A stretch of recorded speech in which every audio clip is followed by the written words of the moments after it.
Aren't you a little short for a stormtrooper?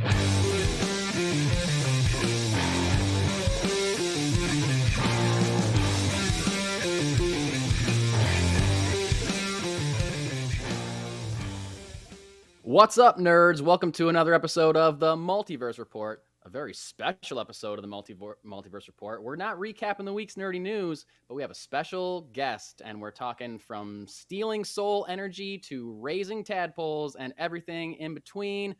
My name is Mike Gibson, one of your co-hosts of the Multiverse Report. With me, as always, is Steve Holler. What's up, Steve? Well, you had me at tadpoles, Mike. Right. I'm sure we'll dive deeper into that with our special guest, Elyse Russell. That's right. Elise Russell is a noted and accomplished author of comics, short stories, and poetry, in addition to a number of digital comics currently available through her website. She also has, I believe, 5 series currently in different stages of development, including The Fellow Witch, Sentience, Curious Worlds, and 2 top secret projects. What? Plus, she is currently curating 3 anthology books as well, amongst the stars, Future So Bright, and The Dark Side of Purity, which was just recently announced. She's a very creative and a very busy woman, and we are very excited to have her on our show tonight. Welcome to the Multiverse Report, Elyse Russell. Thanks for being here. Hi, thanks for having me. Yeah, of course. I don't know. Very excited to talk to you. You're somebody that I follow on Twitter for a long time. Been very excited to see all the things that you've announced, all the things that you're talking about. I guess to start out, like, what's your origin story? Like, what made you become a writer? How did you get to be so prolific? Answer all 3 of those at once. Let's see.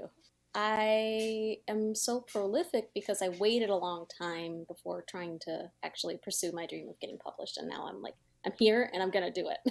Wow, good. I've been writing since I was a little kid, and I always wanted to be an author, but was too shy, I guess, until later in life to let anyone see my writing, and then to even try to get published. So then just about a year ago, I decided to just have at it. So what working. changed? Yeah, clearly. Like, what changed? What made you finally go from being too shy to saying, screw it, I'm gonna give this a shot? Gosh, I'm not sure that there was a really clear impetus, but the pandemic, I had time to write. And I was working on a comic with a very, very strong female lead. And I guess if you put yourself into a character like that, you kind of start thinking about how they would think of things. And I know it's nerdy, but no, it's perfect. Makes perfect sense. That's a similar situation for me, because I'm I know we don't know much about each other. I'm primarily a songwriter, or have been most of my life, and I'm in several bands, and that has been mostly what I focus on. Thank you. And then during the pandemic, quarantine, everything shut down. We can't even be in the same room to practice together, let alone play a show. And I had written a comic book script just kind of randomly because I wanted to try it, but it was similarly, I was like, what if it's bad? What if nobody likes it? I'm not gonna whatever. Yeah. And then at some point during the pandemic, I was like, okay, I'm not doing anything else. I got to be creative somehow. Yeah. I'm gonna try to get this comic made. So yeah. So I definitely understand that. What did you start? Did you start writing comics, or what was the first kind of things you started writing? The first things I started writing when I was younger, epic ballad poetry. I had pages and pages of stuff that rhymed, and it was I thought it was like Beowulf or something. Yeah, sure. So you went from zero to the Iliad right off the bat. Well, no. In kindergarten, I wrote this book that was about a dog that farted his way across the lawn, and I illustrated it. But the teacher made me erase the bubbles behind it. I mean, that seems compelling. So, I went from trashy to way too classy, I guess. Weirdly, trashy. Yeah, you could probably find a way to get that published now. I was gonna say, bring that dog that's thing a kid's back. book right there. Well, there is a children's book called Walter the Farting Dog now, and it's pretty successful. Then I was damn, I should have just Are you planning to sue them? Because they stole your idea. Yeah. Just show up to court with the picture of the kindergarten farting dog. Like, And you can't see? really see the bubbles because my teacher made me erase them, but right there. That'll I hold swear up in it's court. farting. Yeah, my mom still got it somewhere. Okay, so you started writing epic poetry. Yes. And then when I guess, how'd you get into comics? Even just as a fan, have you been a comic fan your whole life, or when did that start? No, I wish I had. I read constantly as a kid, but I never read comics, except for a couple of little Scooby-Doos or something here and there. But I didn't get into comics until I was a parent, actually, because Really? I was really getting into like board games and discovering that I was a nerd. I was like, what else do nerd girls like? Like, what should I get into? So I got the Geek Girls Guide to the Galaxy. There you go. wow. And in it, they said that a good comic, if you like strong female leads, is the Gail Simone, Walter Giovanni, Red Sonja run. And I was like, Yeah. okay, I'll check that out. And I was just hooked. Wow. So I read that and I was like, I gotta do this. And it was, a few years later then. I mean, I jotted ideas for comics, but I didn't sit down to try and write one until a couple of years later with pandemic. Yeah. You had us. You had the two of us at least at Gail Simone. Like, Yeah. Yeah. It doesn't get better than it branched out from there. Yep. Yeah, And, I think she's a great entry point for anybody. I feel like she's written so many great characters, and for so many different like levels of reading. Almost, I feel like she's a great. If you're looking to get into comics, and she has written a character that you love, that's where you start. I feel like she's a great entry point because she's such a good writer. Like the themes that she plugs in are so like universal and relatable and stuff. And her understanding and expression of characters incredible. So. Yep, I it's couldn't no have surprise picked a that- better Yes. gateway drug for comics. Yes. Absolutely. Absolutely. Well, that's cool. So, wow, that's so cool that you it's almost like you've discovered the medium so recently, and you just completely dove in to the point where you are also creating it, and you're like a successful indie creator in less than like a year. I'm working on it. I'm working on it. I wrote books when I was in high school. I wrote a couple. And then in college, I got really into free form poetry, and I thought I was going to be a poet. And then, life happened. I had kids, and then comics. So I still write prose a lot. Nice. And then Sentience is a bit of a mix. It's mostly prose, but then there's a few sequential pages, and there's illustrations. So it's fun to kind of play around with both formats. Yeah. Okay. Is that? I mean, since you brought up Sentience, let's dive in. There's is what you just described. Is that what a light novel is? Because Sentience is being heralded as a light novel. Is that what it means? Like some prose, some comic pages mixed together? Is that more or less what it's like a novel got together with a comic and made a baby. And so there's a lot of, it's in chapter form, and there's paragraphs and words. But there's also illustrations, and what's cool about it is Danny Rivera, the artist that I work with, she is able to play with how the images are placed on the page and how the text wraps around it to create. Oh, sure. So the whole page, along with the words, it's all art, along with the pictures. It's neat. Like how the she structure... can influence the flow of the story just by looking at the page like that. Sure, like the layout of the prose itself becomes part of the artwork. That's really awesome. That's really cool. Yeah, it's a lot of fun, and she's nailing it.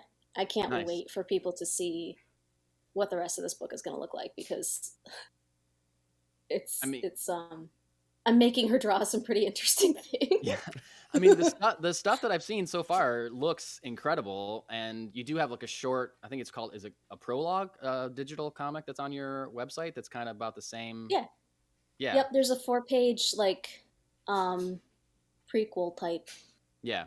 thing, but then there's also you can read the actual prologue of the book and chapter 1 through either Comic Book Yeti or Global Comics. Yes. Yes. So those are out there to see get a little, like, dip your toe a little bit. Right. And the book itself was just funded on Zoop recently, so congratulations on that, full funding. Thank you. Tell us what it's about.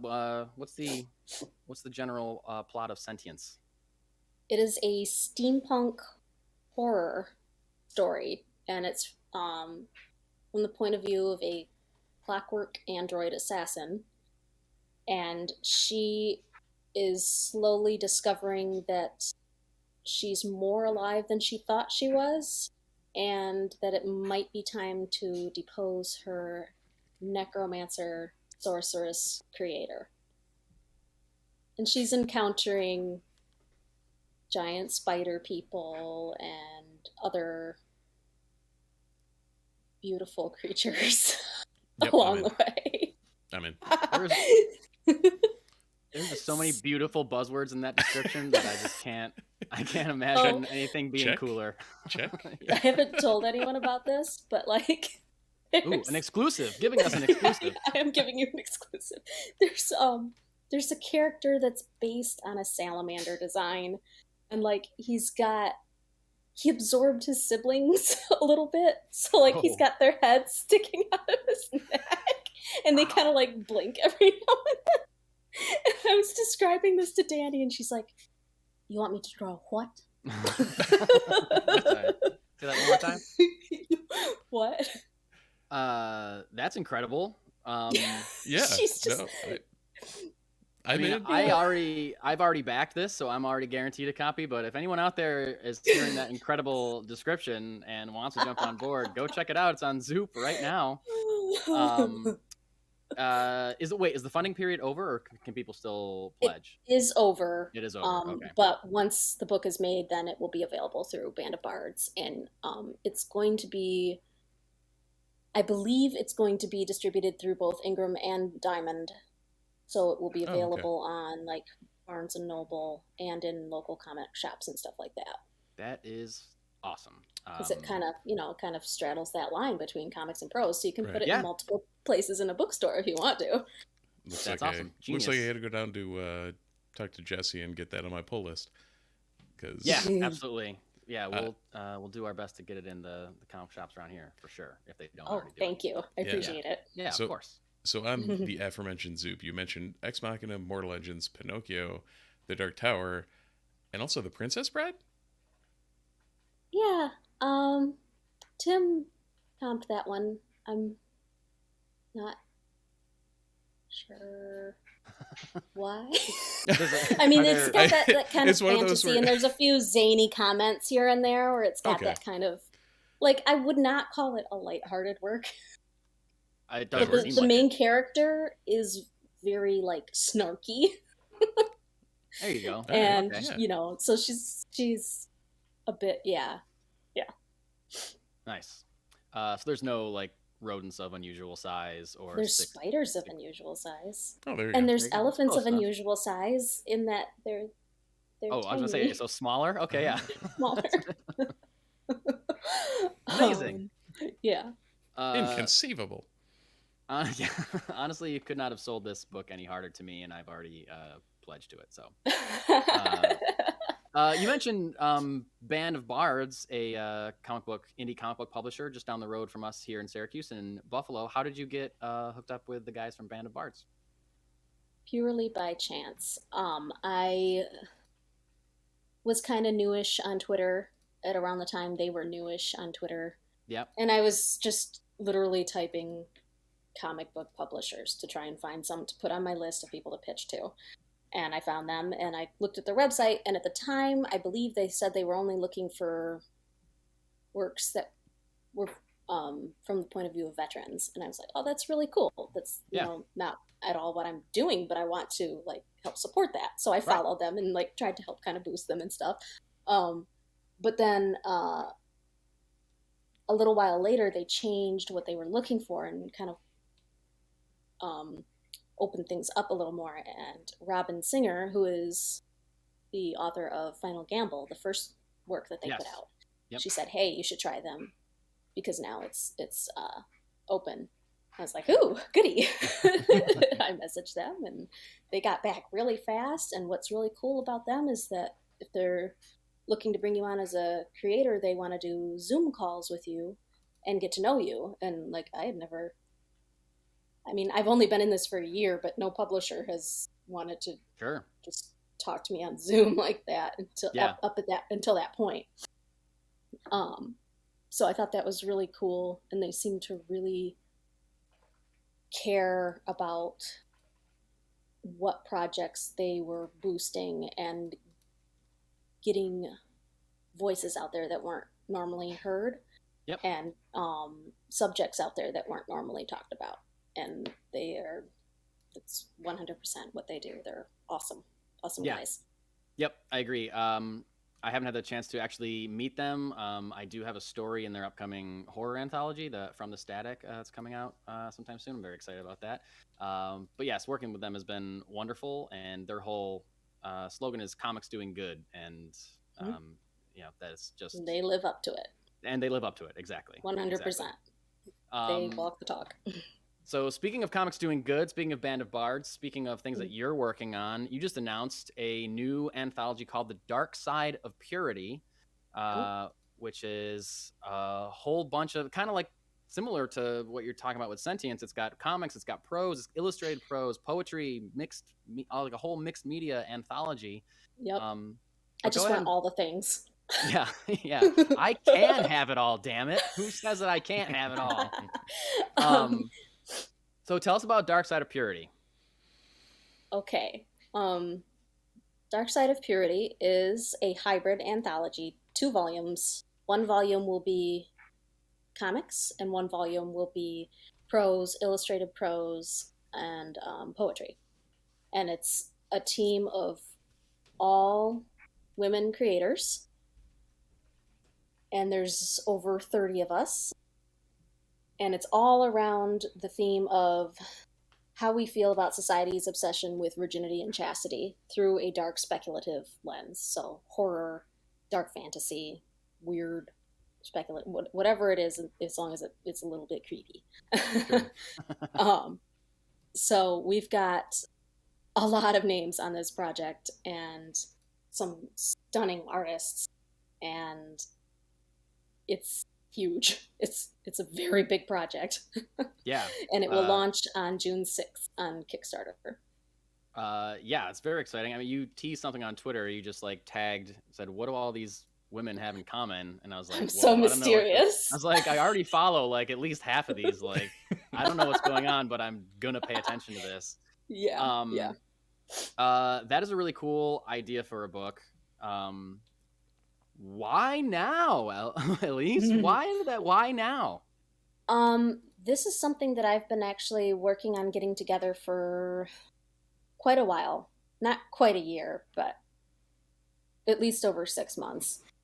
And it's still a lot to get together in a short amount of time. That's only 6 months. That's still 30 creators, and that's still a lot in a short amount of time. And we were planning originally. I had talked to Tim and Chris about this, and they were interested in the project because they stand 100% behind the message behind it. Yeah. And we were initially kind of kicking it around for early next year, but then current events. Yeah. Current events just pissed us off. Yep. And Tim was like,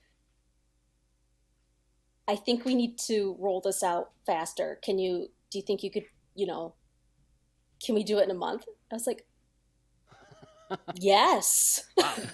Of course, I consulted everybody. I was like, okay, if we do this, can we do this and make sure that as much of the proceeds as possible, like you have to get the book made, obviously, but then anything past that is going to go to charity for women's reproductive health and rights. And then after that, every single book sold through Band of Bards is all the proceeds are going to go to charity as well. They're not keeping anything. I'm not keeping anything.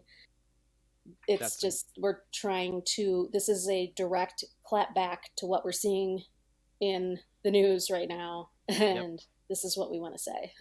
Yep, looking real stupid out there every day, and I think this is a great, it's a great way to do something about it. I mean, a lot of people can, when shitty news like this, seemingly we're getting a new dose of it every day, and things just seem to just keep sliding downhill and keep sliding away from where we thought it was going to be or where it should be.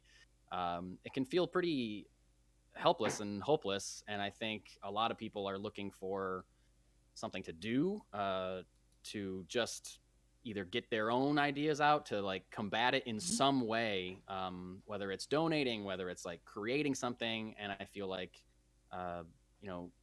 you all are doing both in a tremendous way. You were speaking about it, putting your thoughts out on it, and also I don't think I realized that all of the proceeds past recouping the cost were going to women's reproductive charities. I think that's incredible. Bob isn't keeping anything. I mean, obviously we have to pay to like get the art done and get it printed and stuff, of course. Past that, so Kickstarter has it set up that you can't list like a charity. Like you can only have like one option for where the money goes, so we can't like list a charity, but that is the idea, is that after we reach those stretch goals, which will be like making it in full color and stuff like that, after we get all that capped, anything past that, I'm going to personally give to charity. So wonderful. And so that's going to be through Kickstarter? Yes, on June 6th. June 6th. So wow, coming up, people. Coming up. Yeah. Yep, we are busting our butts. Nice. And there is a current launch page right now if people want to go and bookmark it to be alerted as to when it goes live. They can go do that right now, probably, right? Yes.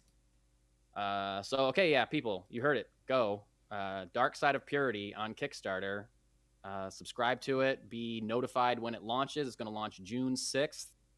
And and if you're watching this, and if you're watching this on YouTube or listening to it on your podcatcher, the link will be in the show notes.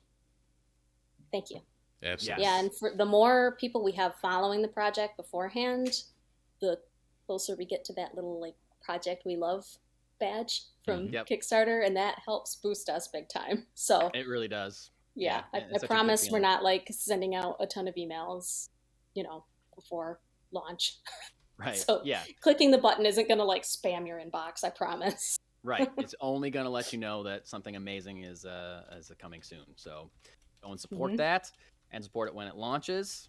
I'm excited about both these books, and I'm glad that we got some information on them from you. But now, this is what everybody is listening to this for. The big question is saved it toward the end. Are you starting a tadpole farm? Why do I see pictures of little tiny tadpoles or whatever growing in there? Like you post pictures of little sea creatures, like are growing little tiny legs. What's going on there? So hard on it too. Yeah. No, they're salamanders. I am salamanders. Big nature nerd. Like I fancy myself like an amateur herpetologist, So I've got salamanders, and I do have tadpoles. Like they're little spring peeper tadpoles. They're just tiny. But yeah, the ones that you've been seeing, those are spotted salamander larvae, and they're like, that long now. Very maybe. Tiny. Yeah. So are you're doing working this on it? And this is just to have them as pets? You're just going to have a lot of pet salamanders? Not these. No, these are native species, and I'm for fun. I'm teaching my children about vernal pools and indicator species and things like that. The biologist in me is grinning ear to ear right now. Yeah, Steve is loving this. Okay. So like we own a big chunk of woodland, and so we just go back and find salamanders, and we go down into the vernal pools and we check out what species are there, and like we'll monitor populations. And behind me, actually, there's a pregnant redback salamander in here, just in there, like very nice, gestating. I'm like having flashbacks to herpetology in college. So I wish I had taken herpetology in college. I didn't know that I was so focused on. I got an English literature degree, and I was just very like I'm going to get this degree, and I'm not going to focus on anything else. I wish I had taken some more science classes. But so in hindsight, you could have been a biologist that ended up writing comics, and instead you went English lit and found all the rest. I mean, I don't know if I would have. Yeah, I mean, I hopefully would have circled around to comics anyway. There you go. Maybe I would have just been writing tadpole comics. Hey, which is you cool. kind of are. I would read it.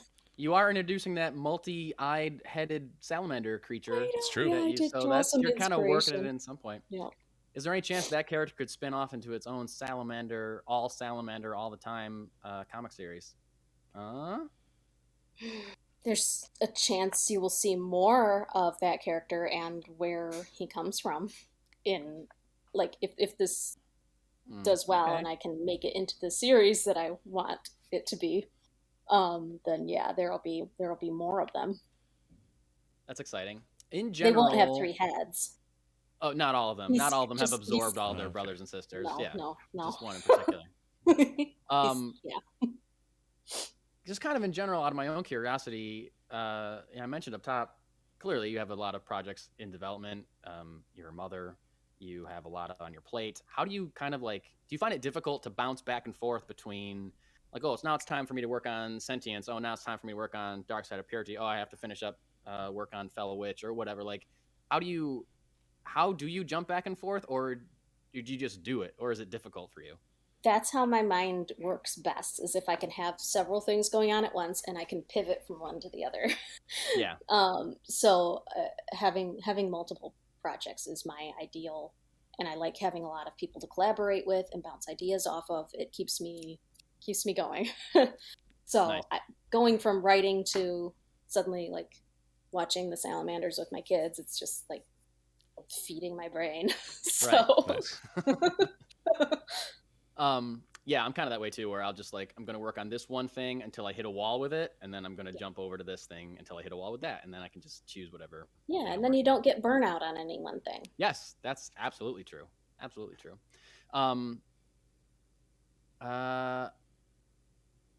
Are you somebody that you hear a lot of people give writing advice, write every day. Are you someone that does write every day? I mean, you have 1,000 things that you're currently working on, so I feel like you're at least thinking about it every day. Do you actually write every day? Don't write every day, but I am working on something writing related every day. So if I'm not actually sitting working on Sentience, I am coordinating an anthology or talking about an idea with someone or something. I'm always, or reading submissions for something else, or editing someone's story or something. I'm always working on writing related things every day. I don't take a day off from that. Right. And it sounds like you and I may have similar brains, which means it's impossible for you to take a day off from it. Exactly. Yeah. I can't just put it down. Even if it doesn't look like it, it may look like I'm just staring into space, but I'm thinking about how this storyline should go and how this character should interact with this character. It doesn't look like I'm writing, but I'm writing. Yeah. Right? That's where most of it happens anyway. I'm never just driving and listening to music. That music is a soundtrack. No. Yeah. Yeah, exactly. Or I can't have anything because I need to concentrate, so I can't do anything. If it's silence, then I'm really trying to focus. I don't know. I'm somebody that I need to, speaking of that process, I feel like I need to let something marinate in my brain for a while. I have a nugget of an idea. I'm well, that's not enough for me to actually start typing it. So I let it grow for a while. Does that work for you? Or are you I have this idea, I need to write it down? Yep. I have a notebook with me most of the time so that I can jot down little ideas. Yeah. But I won't start writing the story until I've got enough of a chunk there, and I actually don't usually start writing until I have an entire outline. So it starts with just me jotting down ideas, and then it's I get the whole plot in my head, write the whole thing down Right. outline wise, just bullet points, and then I'll fill in as I go. Obviously, it's not like I write down every detail. Right. But Yeah. Exactly. then Yeah. it gives me the skeleton to work Sure. off of.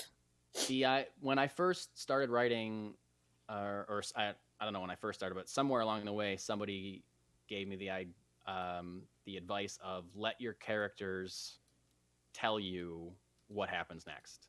And when they said that to me, I didn't really understand what they meant. And now that I'm like writing more, I'm like, oh, like what you were saying earlier about like being in the mind of your strong female character. It's just kind of like that. If you are in the mind of this character, then like, oh no, naturally this is what he or she or they or whatever would say next. It doesn't matter what I thought they were going to say, but now that I'm doing it, it's like, oh no, you just have to let that happen. So I definitely, like, you may think you have the story down or enough of a story, but then you're like, oh wait, no, now this is going to happen. At least that's how the way it works for me. Curveball. Exactly. Yeah, I always say that writing is an exercise in empathy because it makes you step into other people's shoes, kind of. And it's also a bit of acting because you're trying to think about motivations for different characters and how people would react to certain situations. And so. Yeah, you're right. 'Cause, like that's my thing. Yeah, because if you think about it like that, then your characters are going to behave naturally instead of like forcing them to like, oh, I'm going to put a joke here because I thought of a funny joke. Well, just because you thought of a funny joke doesn't mean that it belongs in this scene. Right. Yeah. It not going to feel natural if you're just like cramming it in there. So, yeah, completely understand. Or like if your character sees a child in trouble, like you would help the child in trouble, but your character might not. So you have to ignore it. Yeah, you're right. Yeah, so that's writing like, morally gray characters is a lot of fun for me. Yeah, you have to think of like, it's important to, like you're saying, it's an exercise in empathy, but sometimes it's an exercise in whatever the opposite of empathy is. Sociopathy. Yeah. Disdain for human life. Yeah. Well, great, Elise. I think that's all we got. I know that you shockingly have healthy sleep habits, so we don't want to keep you too late. But I try. I really do. At least on like when it's the weekend, right before Monday, I like to at least get that night to be like get some rest there. Exactly. If I can. Yeah. We instead decided to, record multiple podcasts in a single night. And usually we're up till, airing on midnight. 11, talking to each other. 11:30, talking about, whatever blows your skirt up, man. Yep. Potato. Yeah. Well, for those of you that may be watching live on Twitch, or if you're listening to this in podcast or watching on YouTube, stay tuned. Steve and I are going to do another regular weekly episode right after this, but we didn't want to, cram this interview with Elise into that, so we gave her own special time. But stay tuned, because we are going to talk about a whole bunch of Star Wars news and She-Hulk trailer and all this Eisner nominees, a bunch of crazy stuff happened this week. Crazy amount of news, so stay tuned for that. But Elise Russell, thank you so much for joining us on this interview. Where can people find you on? Oh, sorry, Steve, did you have something you were going to say? You threw up your hand. I was going to say exactly what you just said. Aha, great. We're professionals. Where can people find you online if they want to follow you or keep up with what you're doing? My author website is eliserussell.squarespace.com, and then you can follow me on Twitter at Elyse Russell 13. I'm the brave little teapot. That's right, brave little teapot. So thank you very much for having me on. Absolutely. Please come back really anytime that you want. It was wonderful to talk to you. Wonderful to meet you. Good luck on the Dark Side of Purity. I will be pledging day one. Thank you. I appreciate it. And thank you for talking tadpoles with me. Absolutely. Yeah, of course. Anytime. Yeah, you want cool, give Elise a follow. You want cool comics news. You want cool writing advice. You want cool pictures of baby salamanders growing little tiny cute feet. You give her a follow on Twitter, everybody. Yep. And next time you're on, we can dive into more herpetology and saltwater fish, and we'll, completely stay on topic for the Multiverse Report. Yeah. Honestly, if you two just want to start a spin-off podcast about herpetology or reptiles or nature in You're general, joking, but I would totally do that. There you go. I'm only half joking because I know Steve would too. All right. Thanks so much, Elise, for joining us tonight. We really appreciate it. Good luck on Dark Side of Purity. And we'll see everyone else in a couple minutes. But other than that, we'll see you next time in the multiverse. Thank you.